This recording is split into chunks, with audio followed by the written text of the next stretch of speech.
Assalamualaikum warahmatullahi wabarakatuh. Perkenalkan nama saya Aisyatul Askamelia, biasa dipanggil Aska. Saya dari program studi Agribisnis Hortikultura 1. Di sini saya akan menjelaskan terkait intensitas dan nilai pengganti. Nah, sebelumnya saya sudah menjelaskan di pas sebelumnya terkait kriteria investasi di skenario 1 kondisi normal. Sekarang melanjutkan dari skenario 1 ke skenario 2 kondisi faktor pengeluaran yang dianalisis. Nah, di sini ada beberapa kolom. Salah satunya adalah nomor, rincian, perkiraan perubahan satuan, tahun kuantitas barang dari tahun ke-0 sampai tahun ke-5, total selama 5 tahun, dan persen. Nah, sebelum kita masuk ke kolom skenario 2, kita sebelumnya harus menghitung persen dari skenario 1 kondisi normal. Gimana cara ngitungnya? Eh, nih. Nah, cara menghitungnya itu biaya investasi dibagi dengan pengeluaran. Nanti tinggal di enter. Setelah itu langsung tarik ke bawah sampai biaya penyusutan. Setelah itu cara menghitung persen dari pengeluaran itu dari biaya investasi ditambah material dari pelepah lidah buaya sampai stiker ditambah biaya tetap.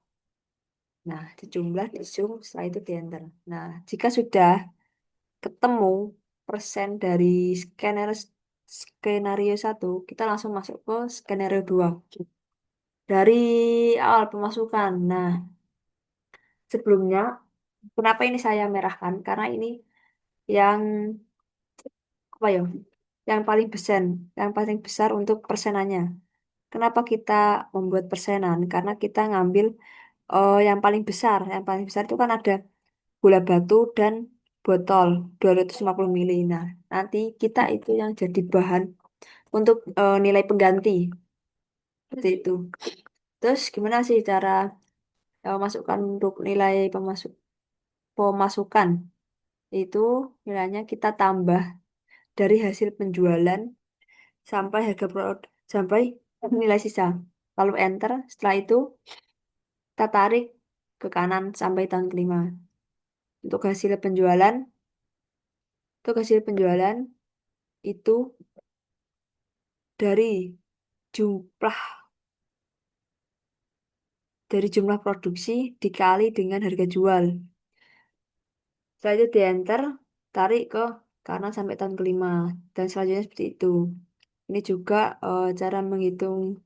Nah, kita langsung masuk. Untuk semuanya ini nilainya yang tinta warna apa hitam itu sama seperti skenario 2 di kondisi normal. Jadi yang kita ubah hanya persenan yang tinggi saja. Yang tinggi kan itu ada gula batu dan botol 250 mili. Nah, ini di ini kurang lebih sama. Terus,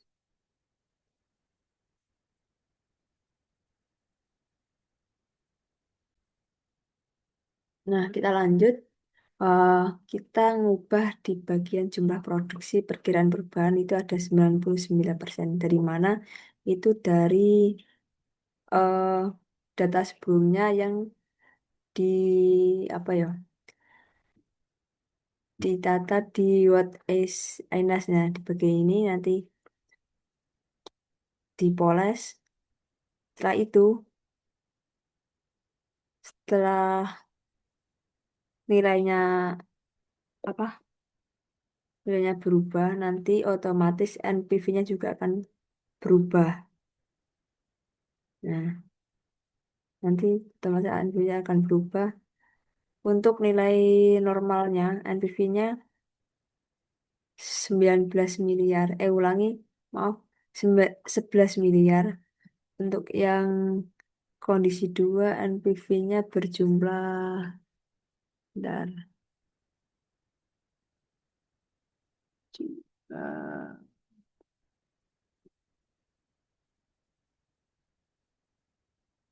ini. Nah, terus setelah itu kita ke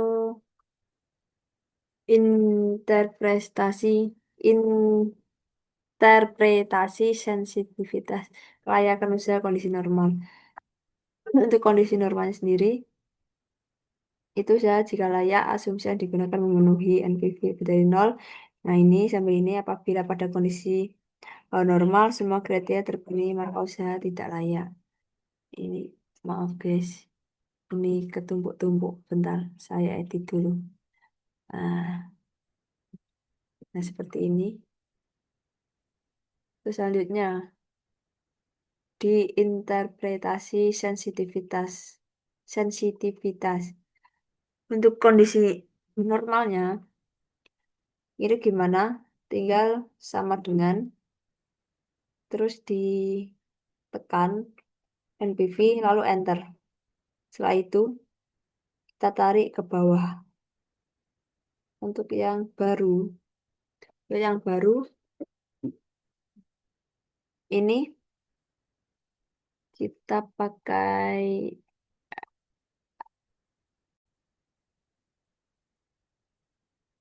untuk yang baru kita bisa lihat ini 0, 1, 1, 1, 0, terus nilai perubahan penurunan panen 40%, 100%, 98%, 100%, dan 100%. Untuk perubahan variabel 40%, 40%, 40%. Jadi keterangan di sensitivitas itu tidak sensitif semua. Nah, keputusan jumlah produksi merupakan variabel yang tidak sensitif. Terus selanjutnya untuk ini kesimpulan jika variabel hasil produksi merupakan variabel yang sensitif, maka nilai yang dapat ditolerir oleh usaha ini apabila terjadi penurunan sebesar 90%. Nah, apabila terjadi penurunan hasil produksi melebihi 90%, 99%, maka usaha akan tidak layak. Nah, mungkin itu yang dapat saya sampaikan, kurang lebihnya saya mohon maaf. Wassalamualaikum warahmatullahi wabarakatuh.